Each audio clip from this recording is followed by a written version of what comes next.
Bonjour à tous et bienvenue dans ce webinaire, le premier d'une série de 4 rencontres avec les auteurs du MOOC.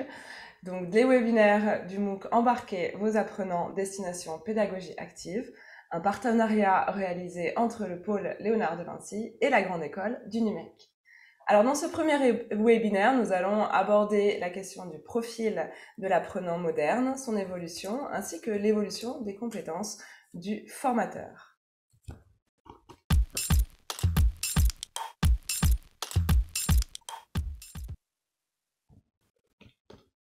Alors, pour vous accompagner tout au long de ce webinaire, différents intervenants.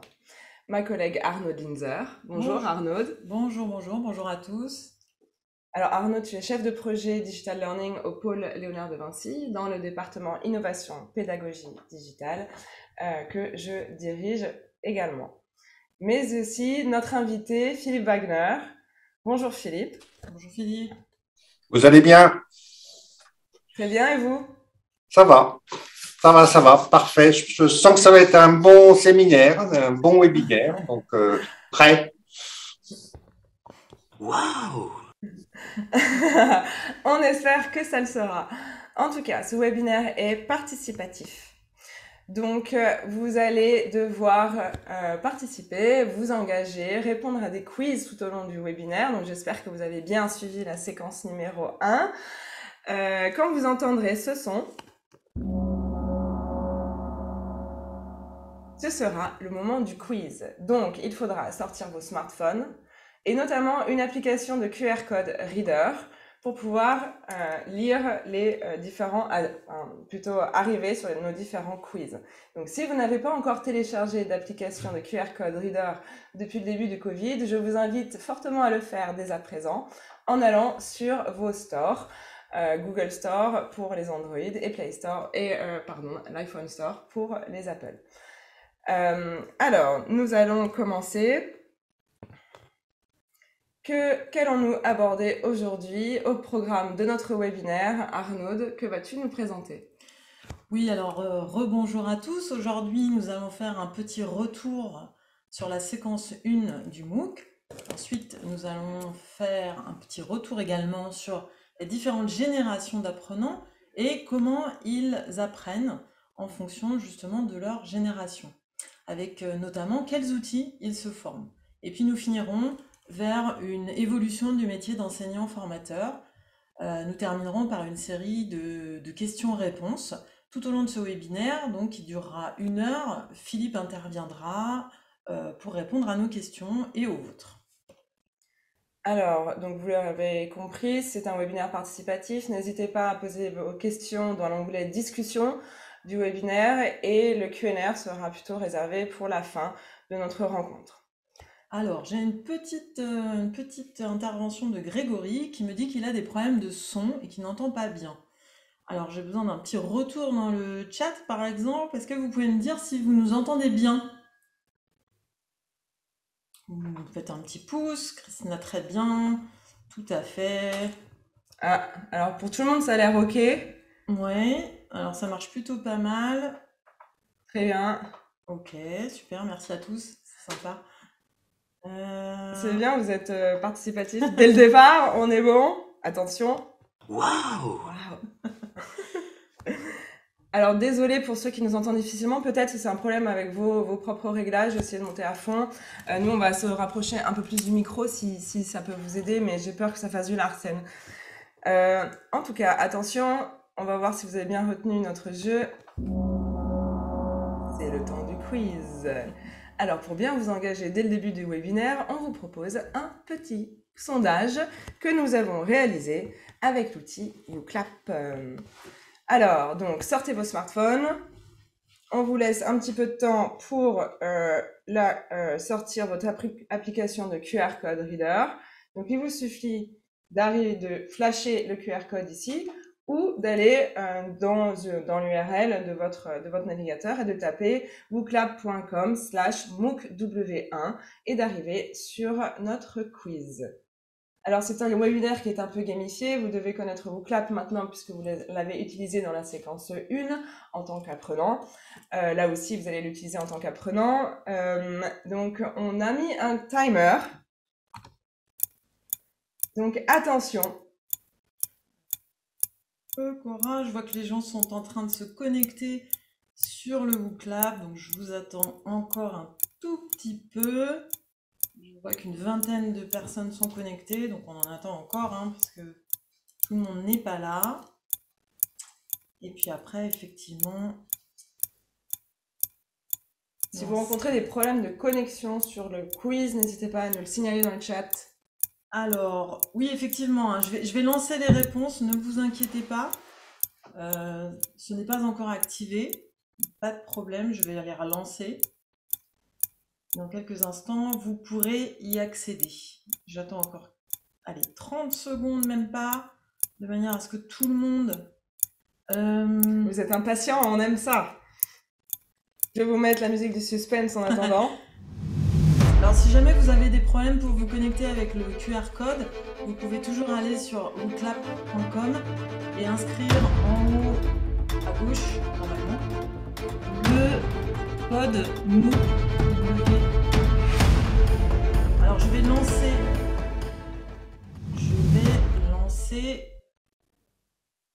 la question.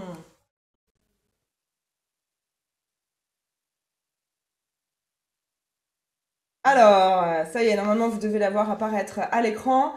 L'andragogie, un terme qui est vraiment au centre de notre séquence 1 du MOOC. Est-ce que ça vous botte? Est-ce que ça vous challenge? Est-ce que ça vous défrise? Est-ce que ça ne vous parle pas du tout? Attention, vous avez 45 secondes pour y répondre. Je vous mets le petit chrono. On voit arriver en live les réponses. Ah, ça vous botte? Ah bah ça c'est bien, on est content. On espérait que ça vous botterait, mais oula, ça vous challenge aussi. Ouh, on sent que on a différents niveaux de maîtrise de cette thématique. Ça vous défrise? Ouais. Nous aussi, ça nous défrise. Attention, plus que quelques secondes. Je vous mets un chrono plus rapide pour vous engager. Ah, on voit que ça se stabilise. Les derniers sont en train de voter.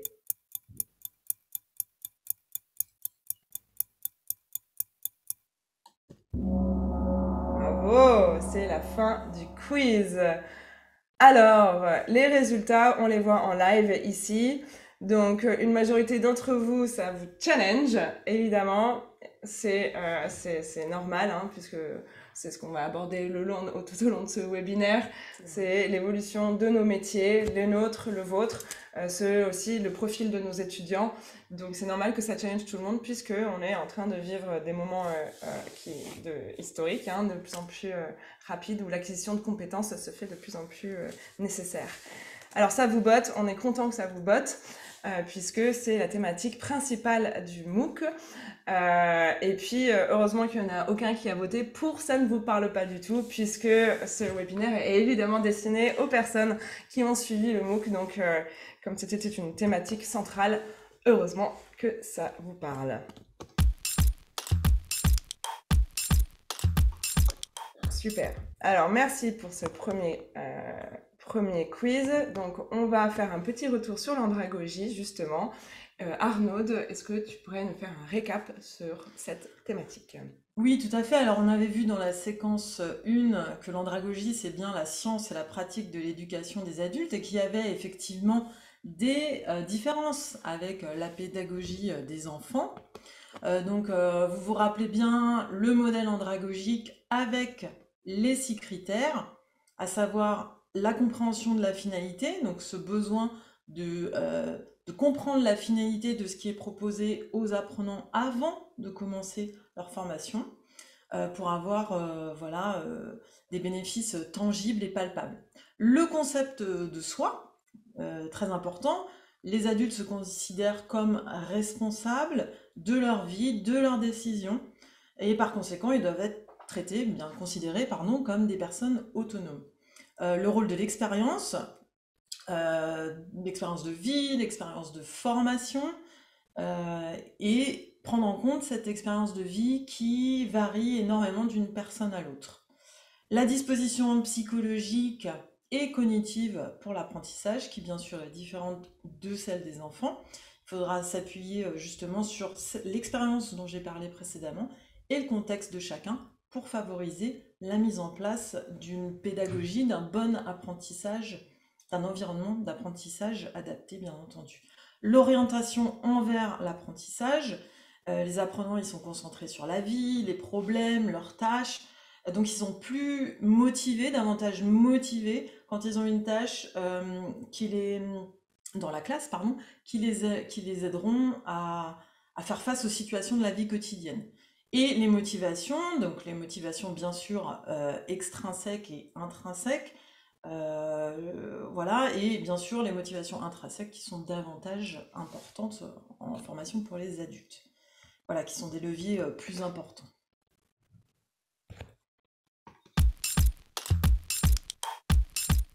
Merci Arnaud pour ce petit récap sur l'andragogie. Alors, qu'est-ce qu'on a vu d'autre dans la séquence 1 de ce MOOC?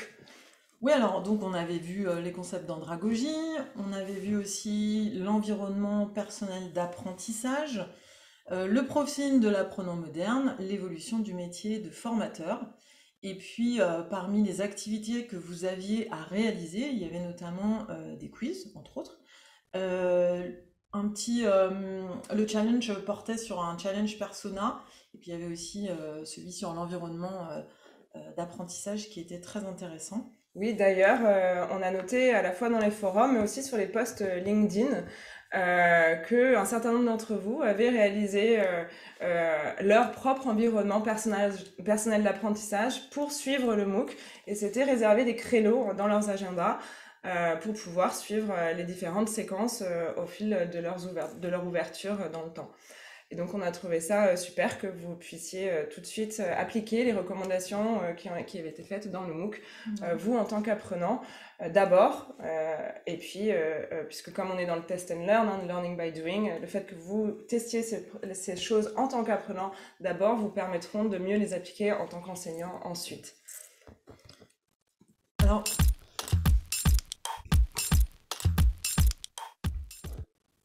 vous avez été très nombreux à partager le challenge persona. Merci pour la richesse des posts, que ce soit dans le forum ou bien dans le Padlet qu'on avait mis à disposition. Vous avez fait le choix de créer votre propre persona plutôt que de faire celui que j'avais proposé sur le professeur du 21e siècle. Très bien. On voit bien avec cette diversité de personas que vous avez posté qu'il est très difficile de détacher un profil d'enseignant type, hein. Après, ce qui est intéressant, c'est qu'il y a des caractéristiques communes qui en ressortent. Il y a une volonté vraiment d'interaction, une appétence réelle pour les outils numériques, pour le numérique, mais en même temps un manque de temps, peut-être une petite tendance au perfectionnisme, c'est ce qui est ressorti des échanges. Alors j'ai été prof, Cora aussi, donc on sait ce que c'est. Et puis aussi un manque de temps aux formations numériques. Dans vos formations, notamment, alors on va en parler tout de suite, vous avez de nombreuses générations d'apprenants. Quelquefois, vous faites face à des classes avec des gens issus de différentes générations. Alors, je vais juste revenir quelques instants sur les différentes générations d'apprenants. Dans vos classes, vous avez majoritairement des personnes issues des générations Y et Z. C'est pour ça que les bulles sont un peu plus grosses sur le PowerPoint actuellement. Et un petit peu moins donc, de génération X et encore un tout petit peu moins de génération de baby-boomers. Juste pour rappel, en 30 secondes, les baby-boomers, vous le savez très bien, c'est les enfants d'après-guerre. La génération X, c'est vraiment ceux qui bénéficient du plein emploi après les 30 glorieuses, fin des 30 glorieuses. Mais c'est... Et la génération Y, donc c'est les digital natives ou les milléniaux, peu importe. Là, c'est intéressant parce que vous avez affaire à la première génération de transition. C'est celle qui a connu la vie sans Internet, mais la vie avec Internet. Et la vie avec Internet, omniprésente. C'est notre génération d'ailleurs, Arnaud. Oui, oui, je suis aussi jeune que toi. Alors, la génération Z, c'est la génération qui commence à arriver sur le marché du travail, dont la majorité arrivera plein emploi en 2025. Génération ultra connectée, vous le savez, hein, et qui n'ont pas connu la vie sans Internet, c'est possible. Surnommée la génération du zapping, qui consomme partout, tout le temps, ultra consommateur de nombreux supports, enfin, vous le savez très bien. On l'a vu notamment dans la vidéo de Medina, qui nous disait qu'en fonction de la génération dont ces apprenants étaient issus, ils avaient différents besoins, différentes attentes aussi par rapport au cours.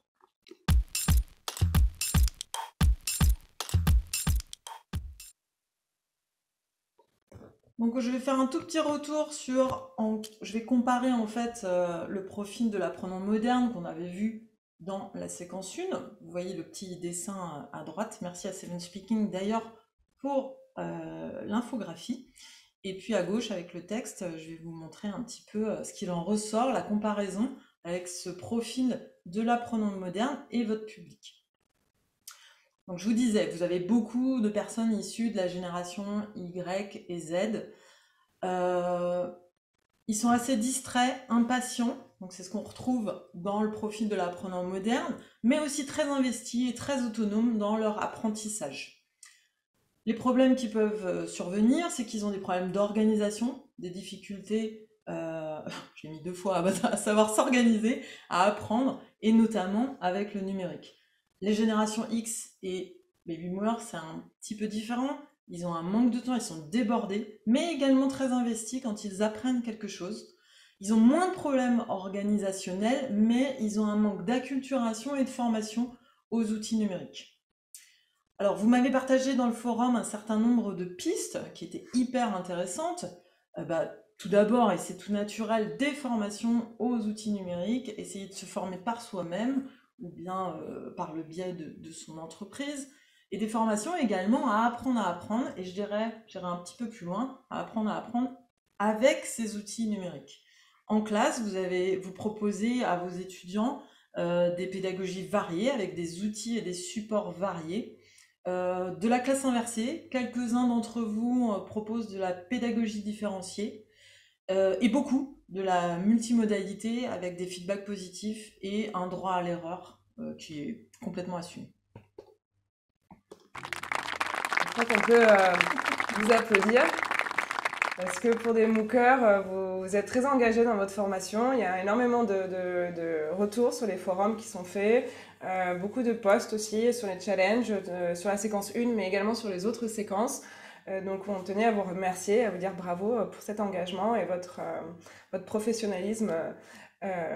Voilà. Alors maintenant, merci Arnaud d'avoir fait un petit retour sur le public, sur ses différentes caractéristiques en tant qu'apprenant. On va donner la parole à notre collègue Philippe Wagner sur justement l'évolution de ce public. Alors, est-ce que Philippe... Pardon. J'ai plus accès au PowerPoint. Donc, est-ce que Philippe, tu as ce même type de public? Est-ce que tu reconnais les caractéristiques qui ont été citées par Arnaud et par les MOOCers dans les forums sur les types de publics qu'eux-mêmes rencontrent dans leur classe? Est-ce que tu as ces mêmes publics dans tes propres classes? Car tu es non seulement directeur des programmes de l'EMLV, l'école de management au pôle Léonard de Vinci, mais tu es également enseignant en marketing depuis de nombreuses années. Est-ce que tu constates donc des similitudes dans ces profils et aussi une évolution dans le temps du profil de tes apprenants entre le début de ta carrière et aujourd'hui? Alors, moi, je suis un baby boomer et j'ai affaire à des générations Z, donc c'est un peu le grand écart. En tant que baby boomer, j'ai appris par moi-même. Donc, merci Google, les vidéos canadiennes sur comment utiliser tel logiciel et tel autre logiciel. Après, sur la génération Z, ce qui est intéressant, je lisais un article il y a peu de temps sur les formations et le numérique. Et elle est baptisée aussi par les Américains par la génération Peter Pan, c'est-à-dire qui a du mal à vieillir et à s'assumer en termes de responsabilité, autonomie. Donc, quand on dit qu'ils ont des soucis à ce sujet, c'est peut-être aussi qu'ils ne veulent pas se prendre en charge. Alors, la population dans laquelle j'interviens, c'est une population Bac+1. Donc, c'est une population où ils ont bossé dur pour obtenir leur bac.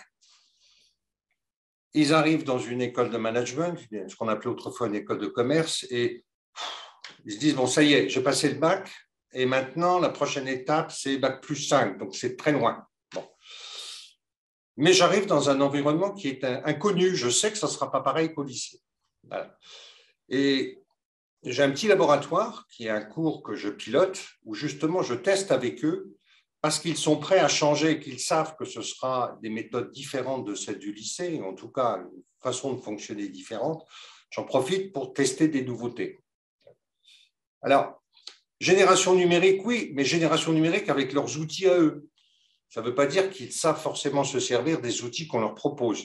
Donc, j'imagine que mes collègues ont dû faire la même constatation.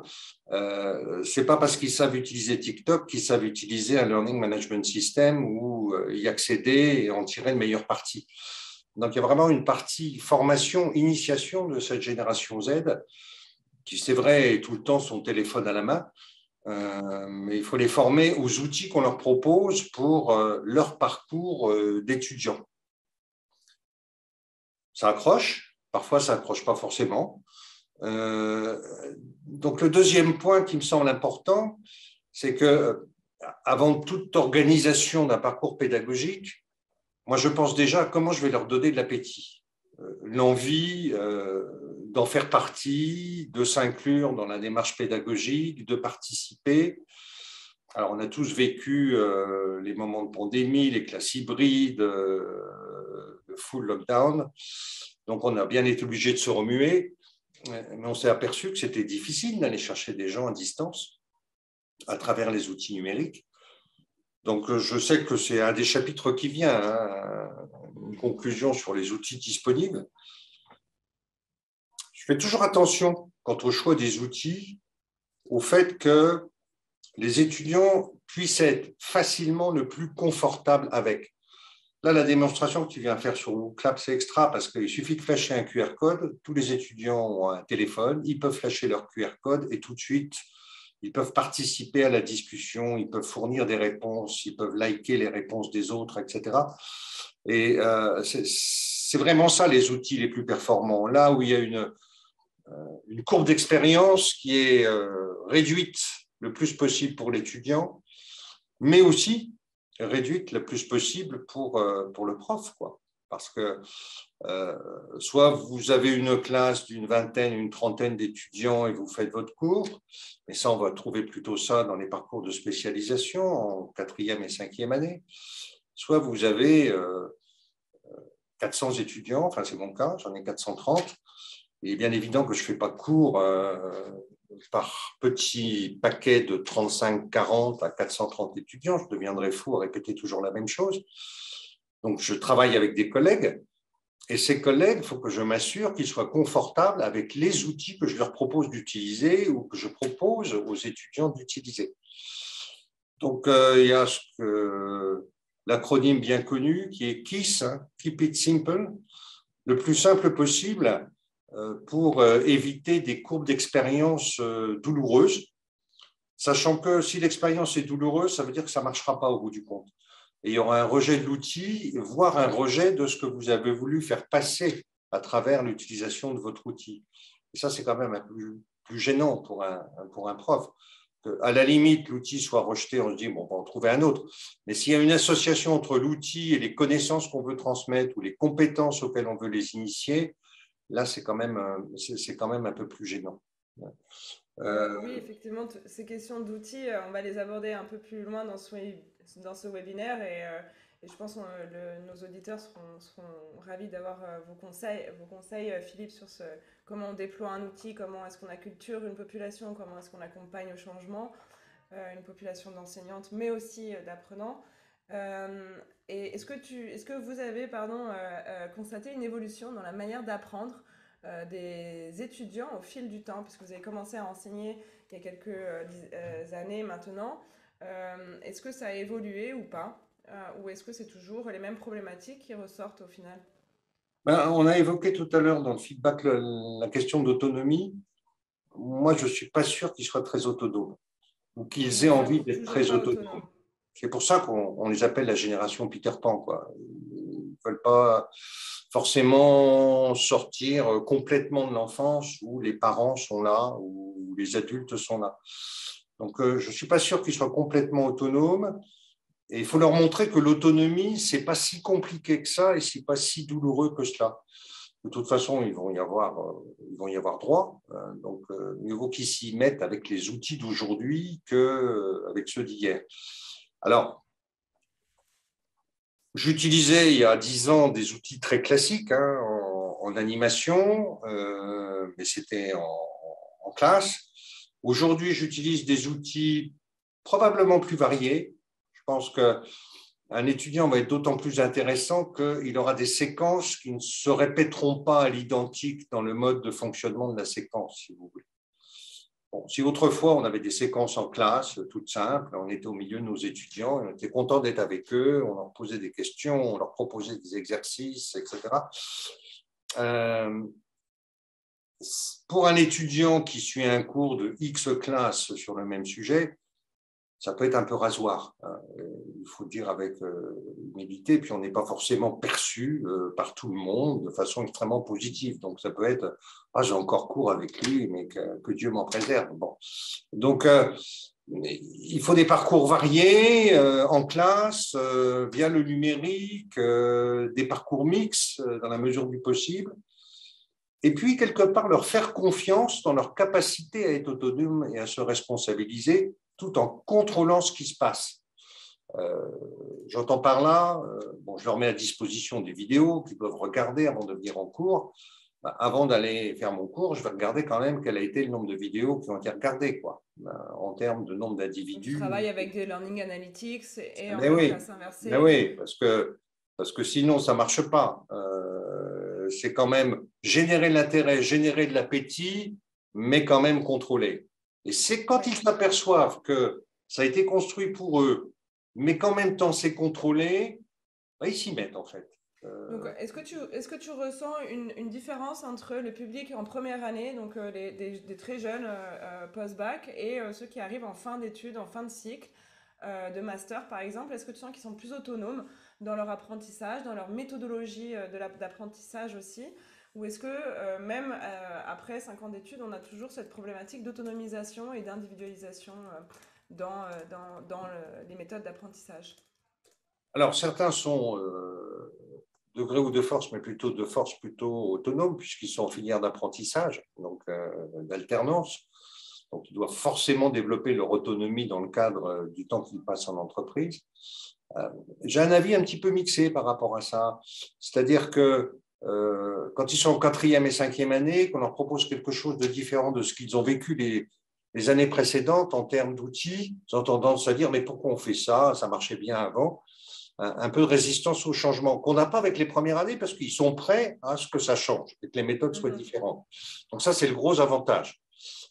Mais il faut travailler l'appétit, il faut travailler l'envie d'utiliser l'outil et surtout bien montrer, alors ça c'est mon côté prof de marketing, excusez-moi, mais il est clair que tant qu'on ne montre pas la valeur ajoutée d'un outil pour l'étudiant qui va s'en servir, c'est peine perdue, quoi.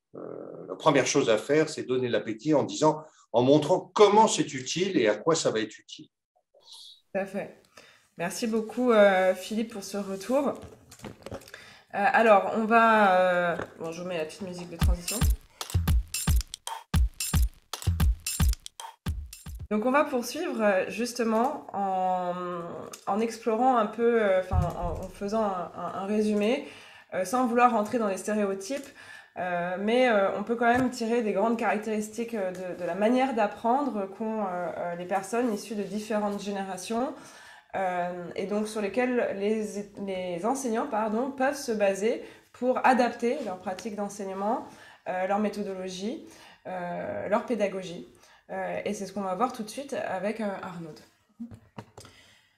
Oui, alors comme le disait Cora, Ici, on ne parle pas de style d'apprentissage, mais plutôt de préférence, de grandes tendances concernant l'environnement d'apprentissage. Donc vous avez tout à fait le droit de ne pas être d'accord et puis de remarquer aussi autre chose dans vos classes, parce que chacun est différent. Ce qui est important de souligner aussi, c'est qu'on apprend de la même manière, on a tous les mêmes mécanismes d'attention, les mêmes mécanismes de mémorisation, mais il y a de grandes tendances qui se dessinent en fonction des générations. Alors, pour les baby-boomers, même si Philippe nous a partagé la façon dont il apprenait, en général, ils préfèrent une classe traditionnelle avec un enseignant en présentiel, avec des discussions ouvertes, des questions-réponses, etc. Davantage de lecture papier. Ils sont un petit peu intimidés par la technologie, sans toujours rentrer dans les extrêmes, hein. Et donc ça va se faire par des cours magistraux, des ateliers, des séminaires. On voit un petit glissement, hein, vers la génération X et la première génération indépendante dans leur formation. Ils préfèrent aussi une classe avec un enseignant présentiel, en ligne synchrone. Donc la petite différence, c'est qu'ils ont aussi ils ont tendance peut-être aussi à aimer les classes en ligne, mais toujours le synchrone est très présent. Les formations sont plutôt orientées carrière, ils sont un petit peu moins intimidés que les boomers par le numérique. Ils sont en attente de médias sociaux dans les cours qu'on leur propose plutôt que d'outils numériques dans leur apprentissage. Pareil, ils vont davantage préférer les ateliers, séminaires, apprentissage en ligne, avec des résolutions de problèmes, des études de cas. Ce qu'on voit dans la génération Y, c'est une alternance, donc une préférence, pardon, dans l'alternance entre classe présentielle, classe en ligne, synchrone et asynchrone. Là, l'asynchrone fait son apparition, avec des formations interactives, dynamiques, des expériences pratiques et l'utilisation vraiment d'outils numériques, avec un besoin accru de mentorat, d'accompagnement, de communication, de feedback. Voilà, ils apprennent plus en ligne avec des vidéos YouTube. Voilà, Philippe le disait tout à l'heure, et puis vous le savez très bien, les vidéos YouTube, on le verra tout à l'heure, c'est l'outil numéro 1 pour la formation en ligne, avec des apprentissages aussi en ligne comme les MOOC, sur des plateformes payantes. Cette génération Y va davantage préférer les travaux de groupe avec des activités gamifiées. La génération Z, pareil, préfère une alternance classe présentielle, classe en ligne, synchrone, asynchrone, avec des formations également actives et dynamiques. Learning by doing fait aussi, revient davantage dans leurs préférences, avec un besoin également de mentorat, de communication, de feedback. Ça ressemble beaucoup à la génération Y. Mais l'apprentissage vraiment est basé sur l'utilisation du numérique. Je le disais dans le chat tout à l'heure, hein, je vous ai parlé très brièvement du BYOD, du Bring Your Own Device, parce qu'il y avait une question sur pourquoi ne pas utiliser les outils des apprenants pour se former. Alors oui, les supports, on va utiliser tablette, PC, smartphone. On va leur demander de l'apporter en classe et plutôt de stigmatiser le téléphone en classe, eh bien on va s'en servir pour justement répondre à des quiz interactifs sur Clap ou autre, peu importe, mais on va en faire un ami plutôt qu'un ennemi. Donc cette génération Z va davantage avoir besoin d'un environnement d'apprentissage personnalisé, collaboratif. Apprendre par les pairs aussi, c'est hyper important, on l'a vu dans la séquence 4 avec le Radical Learning, je ne sais pas encore si vous y êtes. Et puis aussi, ils vont être très sensibles à la gamification, au challenge, au défi. Super, merci beaucoup Arnaud. Alors, mais ici on voit les grandes tendances, les grandes caractéristiques d'apprentissage par génération. Donc on voit comment on pourrait s'orienter en termes de pratiques pédagogiques pour chacune de ces générations-là. Mais comment fait-on quand une classe est multigénérationnelle? C'est une question que je vous pose à vous, puisque nous n'avons pas forcément toujours toutes les réponses. Et je vous invite à y réfléchir, à y répondre dans le chat, puisqu'on est aussi dans l'apprentissage par les pairs, dans la collaboration, aussi au sein de ce MOOC. Donc, est-ce que vous rencontrez des classes multigénérationnelles, intergénérationnelles? Quelles pratiques pédagogiques, quelle pédagogie vous mettez en place pour satisfaire chaque profil d'apprentissage et pour du coup, vous adapter à ces différentes modalités aussi que vous devez leur proposer. Donc, je vous propose de répondre à cette question-là dans la discussion du webinaire. et on pourra la reprendre à la fin de notre rencontre dans le temps de Q&R.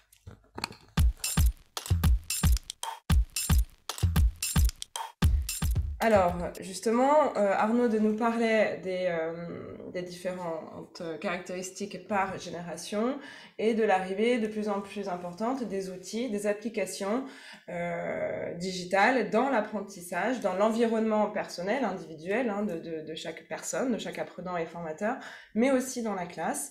Alors, quels sont les outils qui sont utilisés le plus en ce moment?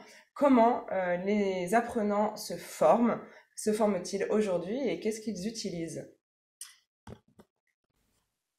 Je partage avec vous mon écran. J'ai utilisé un site qui s'appelle Top Tools for Learning. C'est un site qui répertorie chaque année en fait les applis les plus utilisées pour l'apprentissage, qu'ils soient personnels sur le lieu de travail ou dans un milieu éducatif. Il faut savoir que, et vous vous en doutez, 2021 c'est vraiment l'année de la disruption. Il y a un nombre important de nouveaux outils qui ont été nominés cette année, même si le haut de la liste, je vais le détailler un petit peu après, reste stable en fait. Donc vous voyez que YouTube trône, il est toujours en numéro 1 depuis plusieurs années. Dans le top 300, il est là. Mais il y a aussi des petits nouveaux qui ont une très forte progression. Donc là, je vous ai mis toute la liste, le top 24, et puis ensuite, on les a regroupés pour que ce soit un tout petit peu plus clair. Voilà, vous voyez apparaître là la slide. Donc, les outils qui sont très utilisés en 2021 et puis maintenant, c'est les outils de bureautique online et collaboratif, donc toute la suite Microsoft 365 online ou la suite Google.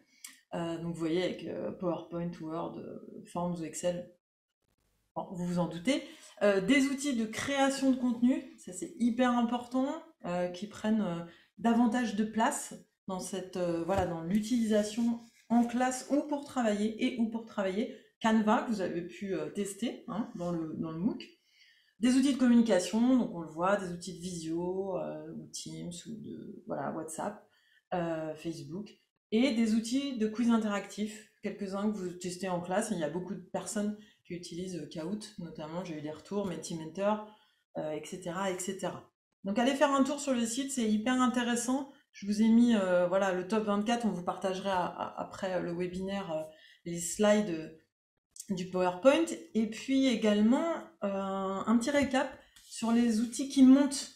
Je vous ai mis sur les outils de whiteboarding, pardon pour l'anglicisme, de tableau blanc, mais ça ne représente pas vraiment ce que c'est.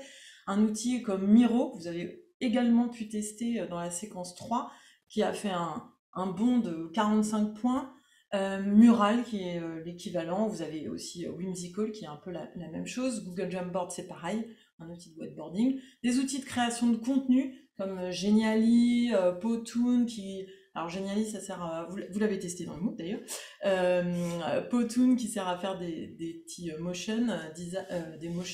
vidéos de motion, pardon. Des quiz interactifs, donc d'autres. Et puis je vous ai mis les autres qui sont plutôt des outils de communication ou d'échange et un peu d'outils de veille. Vous avez en dernier InnoReader qui permet de générer, de surveiller les flux RSS. Donc Arnaud vous l'a dit, là parmi tous les outils qui sont présentés sur ces 3 slides, un certain nombre vous ont été proposés dans le MOOC, embarquez vos apprenants, soit pour les tester, soit comme création de contenu, puisque la majorité des infographies sont créées sous Genially, par exemple. Vous avez pu voir Padlet, vous allez tester Miro dans la séquence 3. Vous avez pu tester aussi qu'est-ce qu'on a du mind mapping, WooClap, des outils de quiz. Donc on a essayé de vous proposer des outils que nous recommandons au pôle Léonard de Vinci, non seulement parce qu'ils pour leur UX, c'est-à-dire leur expérience utilisateur, leur facilité de prise en main, quel que soit votre niveau d'acculturation au numérique, aux outils digitaux. Donc ce sont des interfaces en général qui sont simples d'utilisation. mais aussi parce que ce sont des outils qui sont proposés en général en version gratuite. Alors bon, évidemment pas, vous ne pouvez pas les utiliser jusqu'au bout de leur fonctionnalité dans les versions gratuites, mais suffisamment pour pouvoir les utiliser en classe avec des grands groupes d'apprenants et de pouvoir non seulement vous développer vos compétences de maîtrise de l'outil, mais aussi de création de contenu. À savoir aussi que la majorité de ces outils ont des propositions, des offres éducation. Donc je ne sais pas si vous êtes dans des établissements qui vous permettent d'acquérir des licences pour la majorité des enseignants ou si vous êtes auto-entrepreneur ou individuel. Mais en tout cas, si vous êtes dans des établissements où il y a des départements comme le nôtre, innovation et pédagogie digitale ou transformation digitale ou d'autres types de pédagogie, vous pouvez aller vers eux et leur proposer de prendre ce type de licence, puisque les licences éducation sont très peu chères et sont à destination des établissements de l'enseignement supérieur et même de l'éducation secondaire. Oui, il y a quelques outils, pardon, Cora, il y a quelques outils, je pense, et tu penseras à l'occasion, je pense à des outils comme Canva, qui, sur un petit justificatif, vous permettent d'avoir l'option éducation gratuite, MooClap aussi également, enfin, il y a plein de choses, tester un peu, pour explorer ces pistes. Ouais, mais même en version gratuite, on peut aller très loin, puisque nous, on a d'ailleurs commencé nos carrières avec ces outils de version gratuite. Et puis on a pu aller assez loin avec, Arnaud, ça nous a suffi pendant un certain temps. Ok, alors on continue. Maintenant, donc on a vu les outils qui étaient utilisés par les apprenants ou par vous-même de manière générale en 2021, quels sont ceux qui montent, quels sont les top 10, etc. Mais est-ce que vous utilisez, vous, les mêmes outils que la grande majorité là, de l'analyse qu'a fait Arnaud, ou est-ce que justement il faut que vous alliez vous former à ces outils pour vous adapter, pour acquérir de nouvelles compétences et vous adapter aux profils et aux attentes de vos apprenants? Alors, vous l'aurez compris, on arrive, c'est un quiz, sortez vos smartphones et on va vous partager le QR code à flasher. Donc si vous êtes toujours sur l'application MooClap, vous n'avez qu'à actualiser la page et vous allez arriver sur le nouveau quiz. Alors c'est normal si les réponses sont bloquées, au début, j'ai eu plein de messages dans le chat, ne vous inquiétez pas. Dès que je le lance, en fait, vous avez de nouveau accès au quiz. Donc là, quelques instants pour vous connecter. Déjà nombreux. On vous met une petite musique d'attente. Voilà, et ensuite, je vous vais réouvrir la question. Vous avez été beaucoup plus réactif que la première fois. Alors attention, c'est parti, 45 secondes pour répondre au quiz. Et vous, quels outils utilisez-vous pour former vos apprenants? Alors, c'est multiples réponses, donc vous pouvez y aller, sélectionner plusieurs choses. Moi, je vais le faire avec vous. Ça, tu vas biaiser les résultats. C'est ça.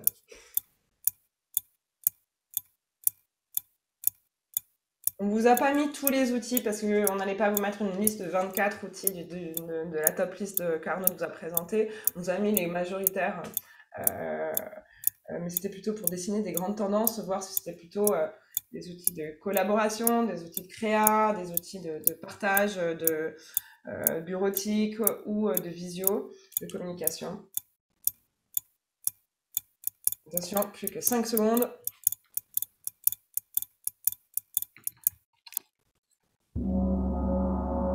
Ok, le quiz est fermé. Alors, sans surprise. Merci. Arnaud, sans surprise, YouTube arrive en tête de liste, suivi de près par Zoom. Donc évidemment, vu qu'on est passé tous du jour au lendemain en 100% distanciel, puis en comodal, puis en 100% distanciel, puis en présentiel et augmenté, bref, je vous laisse passer les jauges de vos classes. Zoom arrive non plus sans surprise en seconde position.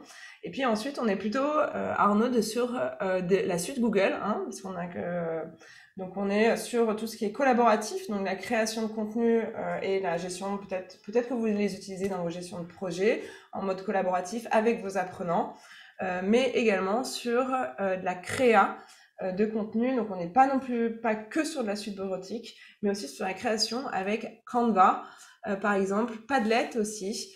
Et puis arrive en assez bonne position, je trouve, Kahoot, les outils de quiz. Donc c'est hyper important, effectivement, de susciter de l'engagement dans vos classes, de dynamiser vos classes, pas seulement pour du suivi de compréhension au fil de l'eau, ça c'est évidemment hyper important, mais aussi pour engager vos apprenants tout au long de votre cours. Donc nous, on vous a proposé WooClap dans le webinaire, dans ce webinaire, mais aussi dans le MOOC. Mais évidemment, Kahoot est très ludifié, en plus c'est très coloré, avec des podiums, des paillettes, etc. Donc ça marche très bien. On l'utilise aussi au pôle Léonard de Vinci dans certaines classes. Voilà. Donc on voit que vous avez heureusement les mêmes usages d'outils que vos apprenants. Donc c'est rassurant. Et je suis contente de voir que Canva et que les outils qu'on a proposés dans le MOOC sont également utilisés par vous. Alors maintenant, on va donner la parole à Philippe. Donc Philippe, est-ce que tu utilises ces mêmes outils? Est-ce que tu as fait ce quiz et est-ce que tu te retrouves dans les outils qu'on vient d'énoncer? Quel outil est-ce que vous utilisez dans votre classe? Et est-ce que vous avez des conseils pour choisir un outil, le déployer et accompagner au changement les enseignants, mais également les étudiants? Vous aviez commencé à en parler un peu tout à l'heure, mais si vous pouviez revenir de manière plus précise dessus maintenant, on serait ravis d'écouter ces conseils. Alors, les outils, j'ai noté la suite Microsoft, puisque c'est celle auquel on a accès en tant qu'enseignant, mais aussi les étudiants y ont accès. Donc, ça peut être pour d'autres la suite Google ou autre. Ce sont les versions utilisation en université des grands éditeurs. Zoom, bien entendu. Mais sur Zoom, par exemple, la chose intéressante, parce qu'on se posait la question, mais comment faire pour initier les collègues? Zoom, en fait, on l'a découvert pratiquement 2 ans avant la pandémie et l'obligation de l'utiliser, lui, ou un logiciel équivalent, une plateforme équivalente. Et moi, j'ai commencé par tester moi-même avec quelques collègues qui en avaient envie. Je reviens à cette notion d'appétit. Il y avait une remarque dans le chat là, qui était de dire oui, mais certains voient le moment de formation comme un moment peut-être un peu lourd à supporter, parmi d'autres responsabilités d'un prof ou d'autres tâches d'un prof. Mais il y en a qui ont envie de tester des choses nouvelles. Bon. Je ne teste pas toutes les choses nouvelles, certains testent, et puis on échange beaucoup. C'est-à-dire qu'il faut vraiment se donner des moments autour d'une machine à café, voire des moments un petit peu plus formels sur l'échange. Tiens, j'ai fait ça, regarde comment ça a marché, ça pourrait t'intéresser pour telle et telle chose, etc. Je crois que vraiment, l'accompagnement, c'est par l'échange des volontaires, de ceux qui en ont envie. Ce n'est pas de l'échange formation. La formation viendra plus tard, si dans le cadre d'une institution, on décide d'utiliser un outil plutôt qu'un autre, mais c'est déjà l'échange sur l'apprentissage de la nouveauté, qu'est-ce que ça apporte, est-ce que ce serait intéressant, dans le cadre de ton cours, tu as tel et tel aspect de pédagogie, cet outil pourrait peut-être t'aider. Parce que c'est vrai qu'on est tombé dans une avalanche d'outils qui allaient nous sauver le monde et l'éducation et la pédagogie pendant la pandémie. C'est presque tous les jours qu'on recevait des emails avec l'outil magique qui allait vous faciliter la vie. Donc, on en a plutôt trop à disposition. Et la question que je vous pose toujours, vous, à l'équipe du Digital Learning Center, c'est quelle est la valeur ajoutée en plus par rapport à ce qu'on utilise déjà?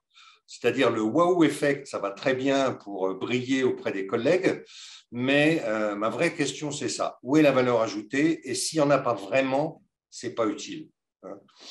D'ailleurs, je sais que vous avez eu du mal à me convaincre d'utiliser WooClap pendant longtemps. Okay, mais j'ai découvert sa valeur ajoutée parce que dans le cadre des cours en comodal, il fallait que j'aille chercher des étudiants à distance. Donc, c'est compliqué de les chercher à distance uniquement par la voix ou par la caméra. Donc, c'était une façon de le faire. Puis, je me suis aperçu que même quand tout le monde était de retour en classe, c'était une façon d'aller chercher les timides, en quelque sorte. Ceux qui n'osent pas s'exprimer devant les autres de peur de dire ce qu'on pourrait leur reprocher, ou on pourrait se moquer d'eux, etc. Surtout qu'à cet âge-là, ils peuvent être assez méchants entre eux. Donc, voilà, j'ai conservé WooClap. Mais encore une fois, un outil, je ne le prends que si vraiment il y a une valeur ajoutée pour l'étudiant, mais aussi pour le prof, voire pour la scolarité d'une école. C'est l'expérience qu'on a fait avec une plateforme d'examen en ligne, parce que je voyais les assistantes de scolarité passer des journées entières à envoyer, récupérer des copies, les décacheter, reporter les notes. Bon, un jour, je me suis dit, il faut que j'essaye une plateforme d'examen en ligne parce que tout ça, ça disparaîtra, quoi. Alors, c'est un peu plus compliqué à configurer au départ, mais par contre, derrière, je suis sûr que mon équipe scolarité n'a aucune envie de revenir au papier. Hein. Ça, je peux vous l'assurer. Alors, ce n'est pas forcément facile dans tous les types de pédagogie ou tous les domaines d'enseignement. Je sais que l'école d'ingénieur a un peu plus de problèmes à utiliser un outil comme ça, mais pour une école de management, en général, ça fonctionne très bien et ça suffit bien. Donc, accompagnement,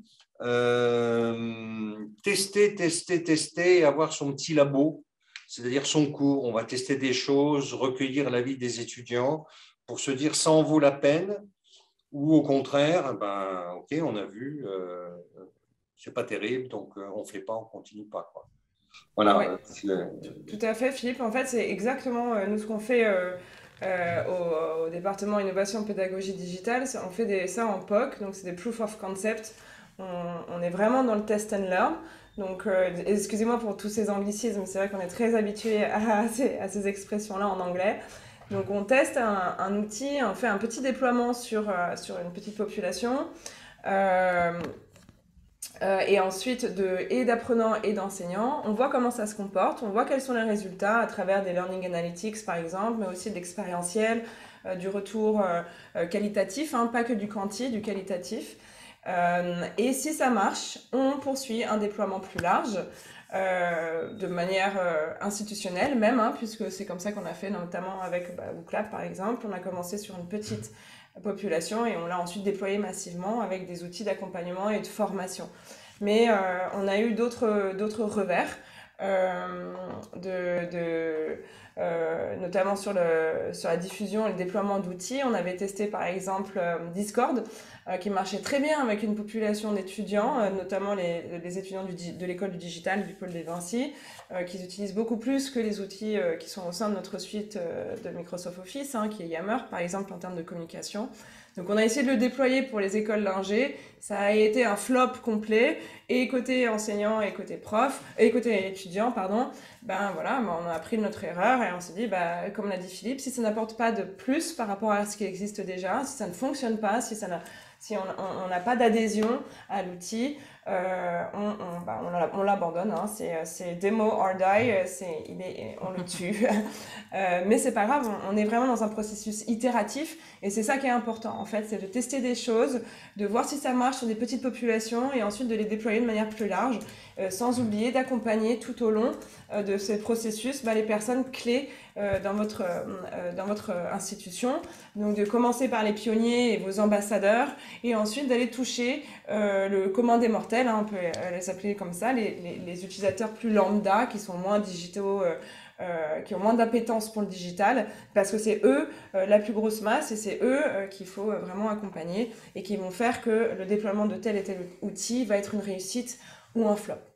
Alors justement, petite transition musicale, on va un petit peu accélérer, je suis désolée parce qu'il reste 5 minutes dans le webinaire, mais justement on parle d'accompagnement au changement, on parle de formation, parce que on voit que le métier d'enseignant et de formateur évolue très rapidement. Et aujourd'hui, alors on disait ce n'est pas un couteau suisse, mais plutôt un caméléon, oui, dans la séquence 1 du MOOC. Quelles sont ces compétences qu'il faut acquérir aujourd'hui, est-ce que c'est un challenge? Comment on répond à ce challenge d'acquisition de nouvelles compétences? Alors, Arnaud, je te passe la parole pour un petit récap. Oui, on a vu dans la séquence qu'il y avait bien entendu, et vous le constatez vous-même, hein, ce n'est pas une surprise, une évolution très forte du métier d'enseignant-formateur depuis quelques années. Dans ce que je vous avais partagé sur le MOOC, Ernst Young disait que en fait, il fallait avoir des compétences pour tous les métiers, avoir des compétences en informatique, en gestion de projet, mais aussi en technologie digitale, innovation, adaptabilité et flexibilité, c'est un synonyme pour moi, mais aussi des soft skills comme la gestion du stress, le travail en équipe. Et puis ajouter à cela, donc pour spécifiquement le métier d'enseignant-formateur, maîtriser bien entendu les compétences métiers, les techniques de formation, mais être également, et c'est ce qu'on nous demande depuis quelques années, d'être concepteur de dispositifs pédagogiques et d'être formé aux outils numériques. Alors ça a eu un boom phénoménal pendant, juste après le confinement et pendant le confinement, et depuis, voilà, bientôt 2 ans. Et voilà, on nous demande de plus en plus d'être formé aux outils numériques, et peut-être c'est, pour moi en tout cas, on va voir après, c'est le plus difficile à acquérir. Alors justement, je redonne la parole à Cora. Alors. Oh, sortez vos smartphones, c'est le temps du quiz. Donc Arnaud vous a présenté les différentes compétences du métier d'enseignant-formateur aujourd'hui, mais quelles sont les compétences qui vous challengent le plus?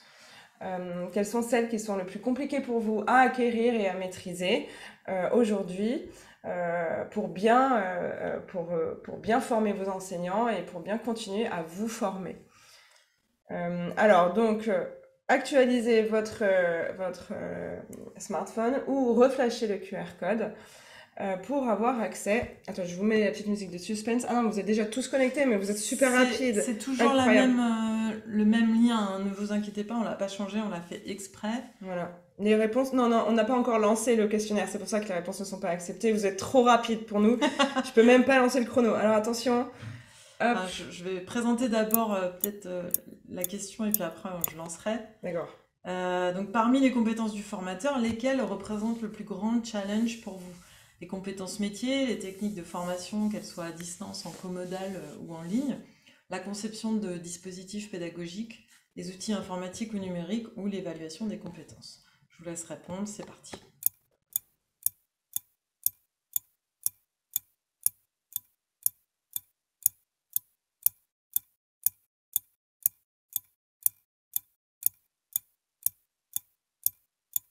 Moi, je réponds avec vous en même temps, hein, donc... Alors, on voit les résultats qui commencent à arriver. Vous voyez en live du coup sur l'écran. Ouais. Bon bah c'est bien. On a à peu près. Vous avez les mêmes réponses que moi. C'est parfait. Alors, plus que 15 secondes. Allez-y. Vous êtes à peu près la moitié à avoir renseigné le sondage. On n'est pas sur des quiz, hein, c'est vrai que c'est pas une évaluation, c'est plutôt du sondage d'opinion. Attention, c'est bientôt fini. Go. Alors, ces résultats. Donc, qu'est-ce qu'on voit? On voit que la compétence la plus compliquée, c'est l'évaluation des compétences, justement. C'est effectivement assez... je ne vais pas dire que c'est nouveau, puisque mais ce qui est nouveau, en fait, c'est que c'est de plus en plus associé au syllabus. On demande aux grands établissements d'enseignement supérieur de revoir leur contenu pour baser leur pédagogie sur une approche par compétence. On l'a vu, le modèle andragogique est basé sur aussi la compréhension de la finalité, le fait d'avoir des choses qui soient réelles.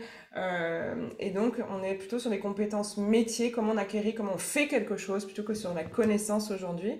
Et c'est cette évaluation des compétences qui est parfois compliquée à mettre en place et qu'on a essayé, enfin en tout cas qu'on vous présente dans la séquence 3. On parlera peut-être à ce moment-là, on va pas tout trop empiéter sur le prochain webinaire. On vous tease un peu seulement. Donc effectivement, évaluation des compétences, le suivi juste derrière par les conceptions de dispositifs pédagogiques. Voilà, on demande aujourd'hui à l'enseignant d'être un ingénieur pédagogique, d'être capable de modéliser son parcours d'apprentissage, sa séquence, son cours, de pouvoir le gamifier si besoin. C'est d'ailleurs pour ça qu'on vous a proposé ce MOOC, puisqu'on va aborder aussi ces différentes compétences, comment acquérir ces nouvelles compétences dans les séquences qui suivent dans le MOOC. Une autre compétence qui est compliquée, c'est de gérer les techniques de formation ou d'animation de classe. Quand on est et de switcher en fait entre le 100% de distanciel, le comodal, qui est à mon avis, enfin c'est un avis qui est partagé dans la communauté enseignante aussi au pôle de Vinci, le comodal ou l'hybride, hein, quand on doit gérer à la fois la moitié de la classe à distance et la moitié en présentiel, c'est là où l'animation est la plus compliquée. Et le présentiel. Donc on voit que certains outils, comme l'a dit Philippe tout à l'heure, peuvent être utilisés à la fois pour ces différentes modalités de classe. Donc c'est cela en fait que nous on recommande, puisque vous formez une fois un outil qui peut être utilisé selon différentes modalités, vous permet de gagner du temps voilà. Bon, les compétences métiers, sans surprise, sont les moins problématiques pour vous. Alors merci à tous ceux qui nous quittent. On va juste terminer, on est un tout petit peu en retard. Ouais. Je vais juste laisser la parole pour finir à Philippe. Philippe, est-ce que parmi les compétences qu'on vient de voir là et qui viennent d'être identifiées comme les plus challengeantes ou plus problématiques à acquérir par nos MOOCers, quelles sont celles qui sont pour vous le plus compliquées à acquérir en tant qu'enseignant? Alors pour vous, mais peut-être aussi pour les enseignants que vous gérez au sein de l'EMLV. Est-ce que ce sont plutôt les compétences métiers, les techniques de formation, la conception, les outils ou l'évaluation compétences connaissances? Alors, je suis un peu marqué par le fait qu'en 3 mois, j'ai passé 3 auditions qualité d'accréditation. Et sur les 3 auditions, à chaque fois, c'était comment vous nous prouvez que vos étudiants valident les compétences qui sont annoncées dans le syllabus du cours. Et ça, c'est autrement plus compliqué que l'évaluation des connaissances. Alors, je ne dis pas que l'évaluation des connaissances est simple, hein, mais l'évaluation des compétences, ça suppose la mise en situation de l'étudiant pour qu'il applique ses connaissances à des cas et qui montre qu'il sait les utiliser de façon pertinente. Ça, c'est très compliqué. C'est ce que je trouve le plus compliqué à faire. Et je suis tout à fait d'accord avec mes collègues là, et le résultat du vote, c'est vraiment le premier point. Le deuxième point, c'est la conception de dispositifs pédagogiques, parce qu'on se demande toujours si on n'ose pas assez, quoi. De temps en temps, on peut avoir le risque de se reposer sur ce qui a marché. Donc, parfois, il faut se pousser un peu pour essayer de faire différemment et tester des choses différentes. Et puis enfin, je suis tout à fait d'accord, le pire des environnements d'enseignement, c'est le comodal. Vous en avez moitié sur place, moitié à distance. Et c'est sûr que ceux qui sont sur place parce qu'ils ont la voix, parce qu'ils ont les gestes, eh ben, c'est très difficile de ne pas leur accorder la priorité par rapport à ceux qui sont à distance. Là, vraiment. Voilà. Et comme on n'est pas forcément en avance, je vais peut-être m'arrêter là. Oui, merci beaucoup Philippe. Donc toi aussi, tu as identifié les mêmes problématiques que les MOOCers, que nous-mêmes.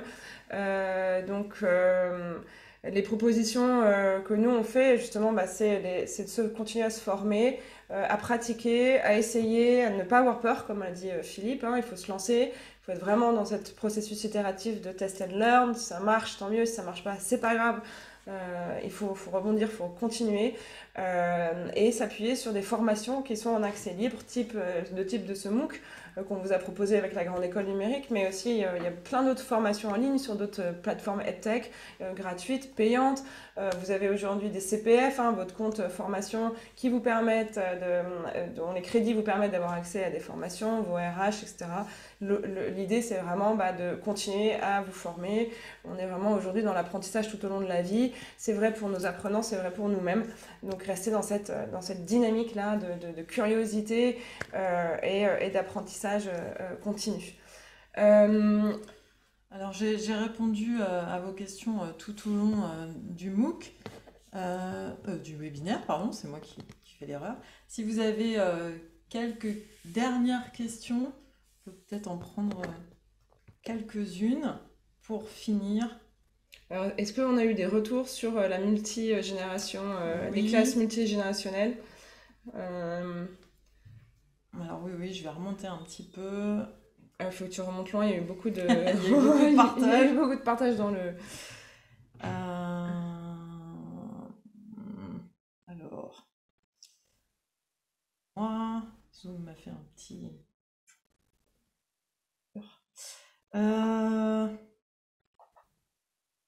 Alors, il y a des gens qui partagent leur grand groupe en sous-groupes, permettent de dynamiser la classe.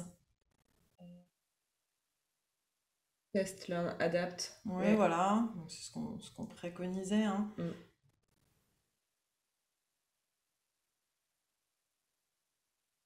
Bon, est-ce que vous avez des questions? Parce que j'ai l'impression que ce petit challenge qu'on vous proposait de répondre à la classe, comment gérer une classe multigénérationnelle, ne vous a pas emballé. C'est pas grave. On est dans du test and learn. Si vous avez des questions, n'hésitez pas à les poser dans le chat. Sinon, on vous dit à la semaine prochaine, puisque le prochain webinaire a lieu jeudi entre midi et 13h aussi, et portera sur la séquence 2 du MOOC et notamment sur les pédagogies actives versus les pédagogies traditionnelles. Merci Cora. Merci Arnaud et merci beaucoup Philippe pour votre participation et vos conseils éclairés. Merci à tous et à très bientôt sur le MOOC, dans le forum et dans le webinaire. Au revoir. Merci à tous.